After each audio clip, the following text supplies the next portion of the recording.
नमस्कार। आज हम लोग डिस्कस करेंगे कि पुलिस ऑफिसर को किसी स्थान की तलाशी लेने की पावर कहां पर है। देखिए, कानून के अनुसार अगर पुलिस ऑफिसर को किसी भी स्थान की तलाशी लेनी है तो उसे वारंट लेकर ही तलाशी लेनी होगी। वारंट कहां से मिलेगा? मजिस्ट्रेट से मिलेगा। लेकिन कानून में ऐसे भी प्रावधान रखे गए हैं जहां पर पुलिस ऑफिसर के पास अगर समय नहीं है वारंट लेने का तो वो फिर भी वहां पर जो है तलाशी ले सकता है। लेकिन लेगा कैसे, इसके हम लोग सेक्शन डिस्कस कर लेते हैं। पहले सेक्शन 165 सीआरपीसी जो थी वो पावर देती थी, अब देगी सेक्शन 185 भारतीय नागरिक सुरक्षा संहिता। पावर किसको मिलेगी? पावर मिलती है किसी एसएचओ को या ऐसे पुलिस ऑफिसर की पावर है जो इन्वेस्टिगेशन कर रहा है। इन्वेस्टिगेशन के दौरान अगर उसे लगता है कि किसी डॉक्यूमेंट को, आर्टिकल को या फिर किसी वस्तु को हासिल करना इन्वेस्टिगेशन के पर्पस के लिए बहुत ज्यादा जरूरी है, बिना विलंब के उसको हासिल करना है और वारंट लेने के लिए जो है अगर कोशिश की जाएगी तो वो जो वस्तु होगी, वो डॉक्यूमेंट होगा, उसको उसका जो जिसके कब्जे में वो है उसको डिस्ट्रॉय कर देगा या उसको इधर उधर कर देगा, तो वो जो पुलिस ऑफिसर होगा या एसएचओ होगा वो अपने थाने के क्षेत्र जो जो उसका जुडिक्शन एरिया है उसमें सर्च कर पाएगा। लेकिन सर्च करने से पहले तलाशी ले पाएगा। तलाशी लेने से पहले उसको केस डायरी लिखनी पड़ेगी। केस डायरी में उसको रीजनेबल रीजंस लिखने पड़ेंगे। रीजंस क्या लिखेगा वो? कि इस वस्तु को इस पर्पस के लिए, इन्वेस्टिगेशन पर्पस के लिए हासिल करना बहुत ज्यादा जरूरी है। और अगर मजिस्ट्रेट से वारंट लेने की प्रक्रिया को अपनाया जाता है तो मजिस्ट्रेट जो है बहुत दूर है, वारंट लेने में जो है देरी हो सकती है। इस देरी के दौरान जो है वो जो वस्तु है या जो डॉक्यूमेंट है उसको डिस्ट्रॉय किया जा सकता है। तो इसलिए जो है अतिशीघ्र तलाशी लेना जरूरी है। वो इन ग्राउंड्स को जो है केस डायरी में लिखेगा। 185 में जो है भारतीय नागरिक सुरक्षा संहिता में ये प्रावधान दिया गया है। पहले जो था 165 सीआरपीसी में केस डायरी को डिफाइन नहीं किया गया था। पहले 165 सीआरपीसी में होता था कि वो रीजंस लिखेगा। कहां लिखेगा? अब उसको 185 ने उसको जो है एक्सप्लेन कर दिया है, डिफाइन कर दिया है कि वो केस डायरी में रीजंस लिखेगा। उसके बाद जो है तलाशी ले पाएगा। तलाशी लेने के बाद जो है उसमें एक इंपॉर्टेंट इन्होंने प्रोविजन जोड़ा हुआ है कि तलाशी लेने की जो प्रक्रिया होगी उसकी मैंडेटरी वीडियोग्राफी पुलिस ऑफिसर के द्वारा की जाएगी। सेक्शन 105 अगर आप भारतीय नागरिक सुरक्षा संहिता देखेंगे तो उसमें कहा है कि चैप्टर 7 में जितने भी सेक्शंस हैं इनमें अगर पुलिस वारंट के साथ है या फिर प्रोडक्शन मेमो, कोई भी किसी भी वस्तु को अगर सीज करेगी तो उसकी मैंडेटरी वीडियोग्राफी होगी। और साथ में उन्होंने कहा कि सेक्शन 185 भारतीय नागरिक सुरक्षा संहिता में भी अगर पुलिस कभी सर्च करेगी तो उसकी भी मैंडेटरी वीडियोग्राफी पुलिस के द्वारा की जाएगी।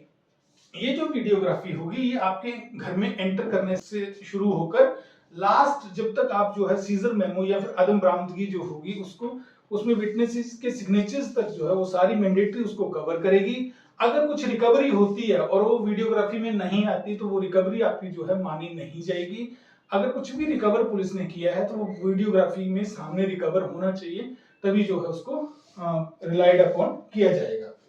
उसके बाद सेक्शन 185 का पार्ट जो 3 है वो कहता है कि अगर एसएचओ या फिर जो ये पुलिस ऑफिसर बिजी है, उसको लगता है कि वो जो डॉक्यूमेंट उसको हासिल करना है या जो चीज उसको हासिल करनी है वो 4-5 जगह पर होने का उसको अंदेशा है, तो वो एक टाइम में तो खुद एक ही जगह जा पाएगा।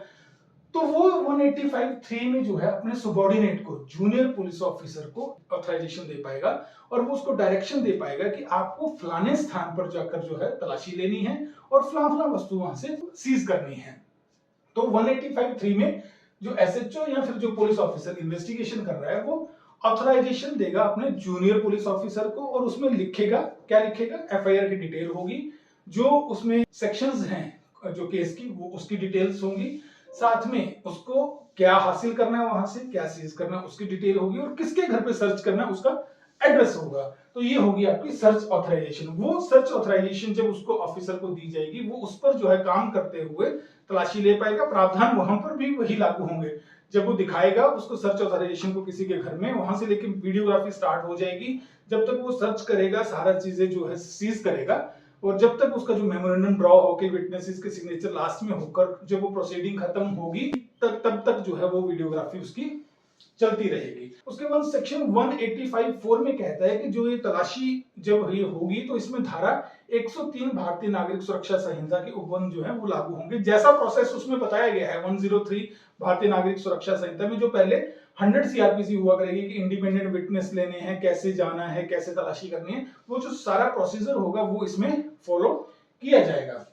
अब सेक्शन 185 में एक बड़ी इंपॉर्टेंट चीज इन्होंने जोड़ी है कि जब आप कहीं पर सर्च करेंगे, पुलिस कहीं पर अगर सर्च करती है तो वहां पर सर्च मेमो बनाएगी, सर्च प्रोसीडिंग बनाएगी या फिर अदम बरामदगी बनाएगी, नील रिकवरी मेमो जो बनेगा उसकी एक प्रति जो है ऐसे मैजिस्ट्रेट को जो उस केस को कॉग्निजेंस लेने का अधिकार रखता है, मतलब उसको ट्राई करने का अधिकार रखता है, उस मैजिस्ट्रेट को वो प्रति जो है उस सीजर मेमो की, अदम बरामदगी की, जो भी आपने जो बनाया 48 घंटे के अंदर अंदर भेजेगा। पहले ये प्रावधान 165 में सिर्फ ये कहता था कि वो सिर्फ भेजेगा, उसमें समय सीमा नहीं थी। इसमें जो है 48 घंटे के अंदर अंदर आपको भेजना ही भेजना है। तो 165 सीआरपीसी और 185 भारतीय नागरिक सुरक्षा संहिता में 3 मेजर चेंजेस हैं। नंबर 1, इन्होंने कहा है कि सर्च करने से पहले पहले जो है वो केस डायरी में लिखेगा रीजंस कि मैं वहां पर सर्च क्यों कर रहा हूं, वारंट क्यों हासिल नहीं कर रहा हूं, और जो है अंदेशा उसको क्या है, रीजनेबल रीजंस, उसके विश्वास करने के कारण क्या हैं। उसके बाद प्रोविजन रखा गया है कि मैंडेटरी वीडियोग्राफी होगी, पहले वाले में वीडियोग्राफी नहीं थी, इसमें मैंडेटरी वीडियोग्राफी है।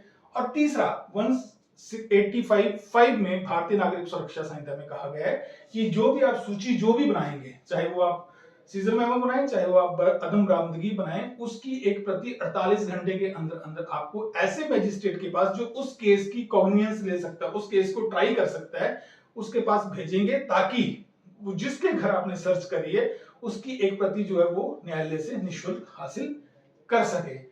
तो ये था सेक्शन 185 भारतीय नागरिक सुरक्षा संहिता। ऐसे ही आप लाइक करते रहें, शेयर करते रहें, सब्सक्राइब जरूर करें और उसके बाद बेल आइकन जरूर दबाएं, क्योंकि आप सब्सक्राइब कर लेते हैं लेकिन बेल आइकन नहीं दबाते, इसलिए आप तक जो है सारे वीडियोस नहीं पहुंच पाते।